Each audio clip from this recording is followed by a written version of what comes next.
Welcome back friends. I am Anjali, banking aspirant. आज Sunday है तो आज का मेरा ये वीडियो रहने वाला है मैंने अभी तक कैसे अपना टाइम स्पेंड किया है और आगे मैं संडे को किस तरीके से यूटिलाइज़ करती हूँ। अभी मॉर्निंग के 9:30 अराउंड हो रहे हैं। सो अभी मैं शेयर करने जा रही हूँ कि मैं अपने संडे को किस तरीके से प्लान करती हूँ। सबसे पहले आज मेरी मॉर्निंग अराउंड 7 हुई थी और उसके बाद सबसे पहला मेरा काम होता है टेबल, स्क्वायर एंड क्यूब्स। जितने मुझे बार बार रिकॉल करने होते हैं उतने मैं लिख के उनको प्रैक्टिस करती हूँ।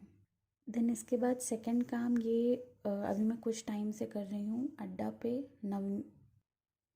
आई थिंक नवनीत सर का 6 बजे जो सेशन आता है सिंप्लीफिकेशन, जस्ट उसमें प्रैक्टिस कराते हैं, तो वो मैं 1 घंटे वाला फॉलो करती हूँ। लाइव नहीं फॉलो करती हूँ मैं, जस्ट उनका कंप्लीट हो जाता है उसके बाद फॉलो करती हूँ, क्योंकि थोड़ा टाइम जाता है और मैं क्या करती हूँ थोड़ा स्पीड करके जल्दी जल्दी कर लेती हूँ, तो उससे मेरा हो जाता है यहाँ पर प्रैक्टिस, और मॉर्निंग में जो नींद वाला फैक्टर होता है वो भी यहाँ पे ख़त्म हो जाता है। देन इसके बाद मैंने ये डीआई की थी कुछ। ये मेरी डीआई थी।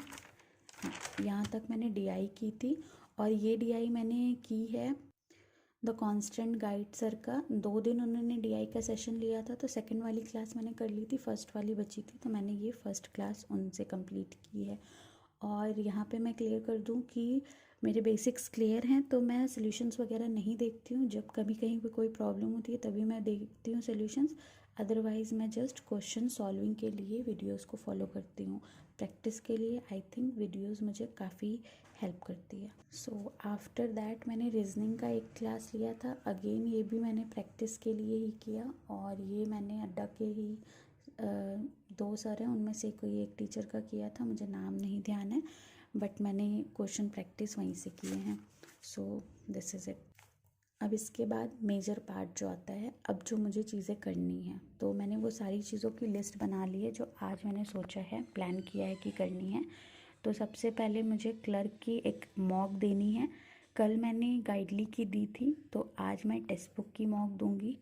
सेकेंडली आरबीआई मेंस का मैंने अभी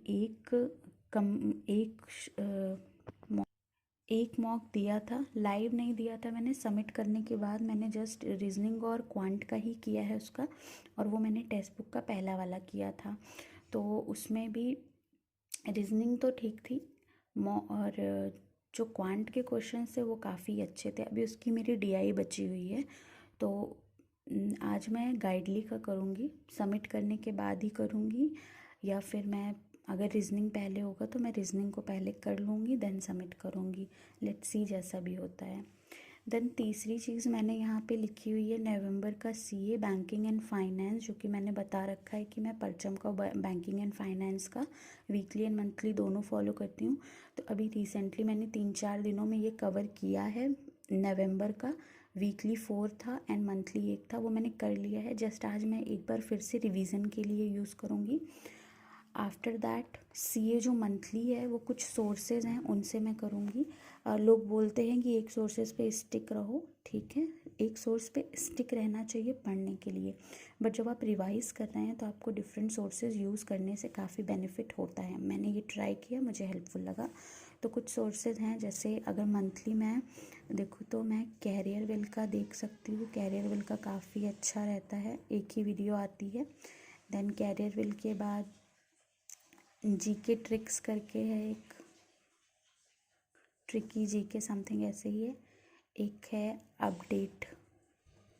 अपडेटेड जीए समथिंग है।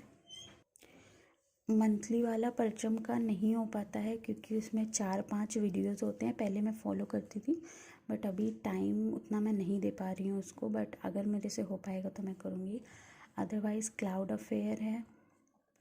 क्लाउड अफेयर से तो मैं अभी नहीं पढ़ पाई हूँ नवंबर, तो क्लाउड अफेयर करना पड़ेगा मुझे, अदरवाइज़ फिर बहुत इंपॉर्टेंट न्यूज़ होती है जो क्लाउड अफेयर में कवर होती है, बाकी चैनल्स पे नहीं होती है।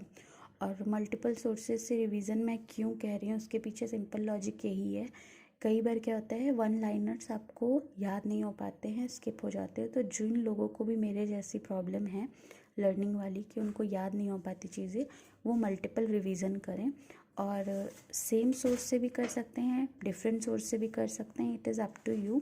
जस्ट डिफरेंट सोर्सेज से करने का ये होगा कि आपको कई सारे क्वेश्चन कवर हो जाएंगे, बट डिफरेंट सोर्सेज से करने का ये मतलब नहीं है कि आप एक सोर्स से एक ही बार करो। आपको हर सोर्स का मल्टीपल रिवीजन करना ज़रूरी है, अदरवाइज़ फिर वो याद नहीं रहेगा। और ये रिवीजन मैंने स्टार्ट इसीलिए किया है क्योंकि मैं आरबीआई असिस्टेंट के मेंस के लिए टारगेट मान के चल रही हूँ। देन इसके बाद मैंने इंग्लिश का रखा है। इंग्लिश में वीडियोस से, जैसा कि मैंने बताया कि अभी मैं वीडियोस से इंग्लिश का प्रैक्टिस करती हूँ, तो मुझे काफ़ी सही लगता है वो।